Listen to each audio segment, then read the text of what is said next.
देखेंगे। अपना ध्यान बाईं तरफ रखें।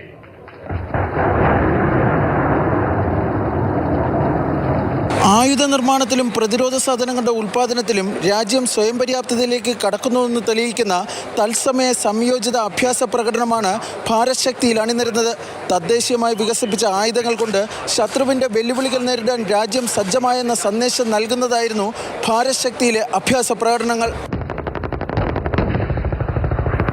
T-90 ടാങ്കുകൾ, ധനുഷ്, സാരംഗ് ഗൺ സിസ്റ്റംസ്, ആകാശ് മിസൈലുകൾ, ഡ്രോണുകൾ, K9 ആർട്ടിലറി റൈഫിളുകൾ, പിനാക്കി മൾട്ടി ബാരൽ റോക്കറ്റ് ലോഞ്ചറുകൾ, ഹ്രസ്വദൂര മിസൈലുകൾ എന്നിവയും ശക്തി പ്രകടനത്തിൽ അണിനിരന്നു.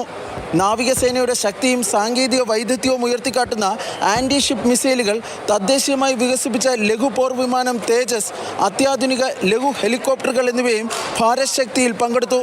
തദ്ദേശീയമായി നിർമ്മിക്കുന്ന ആയുധങ്ങളിലൂടെ ഇന്ത്യയെ ലോകത്തിലെ സൈനിക ശക്തിയായി മാറ്റുമെന്ന് പ്രധാനമന്ത്രി പറഞ്ഞു. രക്ഷാ ജरूरतों में आत्मनिर्भर होता भारत सेनाओं में आत्मविश्वास की भी गारंटी है. ലോക്സഭാ തെരഞ്ഞെടുപ്പിന്റെ പ്രഖ്യാപനത്തിന് മുമ്പുള്ള പ്രധാനമന്ത്രിയുടെ അവസാന സൈനിക ചടങ്ങായിരുന്നു ഭാരത് ശക്തി. ഭാരത് ശക്തി അഭ്യാസ പ്രകടനം നടത്തുന്നതിനായി പ്രധാനമന്ത്രി നരേന്ദ്രമോദി തെരഞ്ഞെടുത്തത് പൊക്രാൻ മരുഭൂമിയാണ്. പൊക്രാൻ മരുഭൂമിക്ക് ഒരു പ്രത്യേകതയുണ്ട്. ഇന്ത്യ വിജയകരമായി ആണവ പരീക്ഷണം നടത്തിയത് പൊക്രാനിലെ മരുഭൂമിയിലാണ്. അത് ചരിത്രത്തിലെ നാഴികക്കല്ലായാണ് അറിയപ്പെടുന്നത്. ഭാരത് ശക്തിയും ചരിത്രത്തിലെ നാഴികക്കല്ലായി അറിയപ്പെടാനാണ് പ്രധാനമന്ത്രി താൽപര്യപ്പെടുന്നതെന്നാണ് ഇതിൽ നിന്ന് വ്യക്തമാകുന്നത്. പൊക്രാനിൽ നിന്നും ബി ബാലഗോപാൽ, മാതൃഭൂമി ന്യൂസ്.